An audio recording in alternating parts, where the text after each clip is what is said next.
Closet കഴുകാൻ ഉപയോഗിക്കുന്ന liquid ഉണ്ടല്ലോ, അത് ഏതായാലും കുഴപ്പമില്ല കേട്ടോ. അപ്പോൾ അത് ഞാൻ എടുത്തിട്ടുണ്ട്. പിന്നെ ഒരു കപ്പിലേക്ക് കുറച്ച് സോപ്പ് പൊടി എടുക്കാം, അതിൻ്റെ കൂടെ തന്നെ കുറച്ച് ബേക്കിംഗ് സോഡ ഇട്ട് കൊടുക്കാം കേട്ടോ.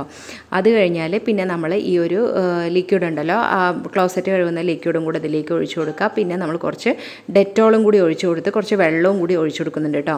അപ്പോൾ നന്നായി പതഞ്ഞ് പൊങ്ങി വരും. കുറച്ചും കൂടെ നമ്മൾ വെള്ളം ഒഴിക്കുക. അങ്ങനെ ഒരു 2.5 ഗ്ലാസോളം വെള്ളം ഒഴിച്ച് നന്നായി ഒന്ന് മിക്സ് ചെയ്തതിന് ശേഷം നമ്മളതൊരു ബോട്ടിലാക്കി വെക്കാം.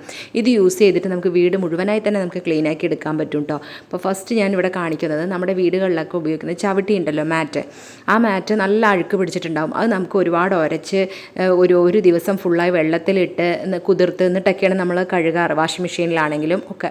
ഇതതിൻ്റെ ആവശ്യമില്ല. നമ്മൾ ഈ ഒരു ലിക്വിഡ് ഒഴിച്ചു കൊടുക്കാം, നമ്മൾ ഉണ്ടാക്കിയിരിക്കുന്നത്. പിന്നെ ഇത് ഒരു ചവിട്ടിയാണ് ഇട്ടിരിക്കുന്നത്. പിന്നെ നല്ല ചൂടുള്ള വെള്ളം ഒഴിക്കാം, കുറച്ച് നോർമൽ വെള്ളം ഒഴിച്ചിട്ട് കുറച്ച് സമയം ഒന്ന് വെക്കുക കേട്ടോ. ആദ്യം ഇങ്ങനെ ചുടുവെള്ളത്തോടു കൂടി ഇതുപോലെ ഒരു സ്റ്റിക്ക് യൂസ് ചെയ്തിട്ട് നന്നായി ഒന്ന് കുത്തി കൊടുക്കുക, അതുപോലെ ഒന്ന് ഇളക്കി കൊടുക്കുക.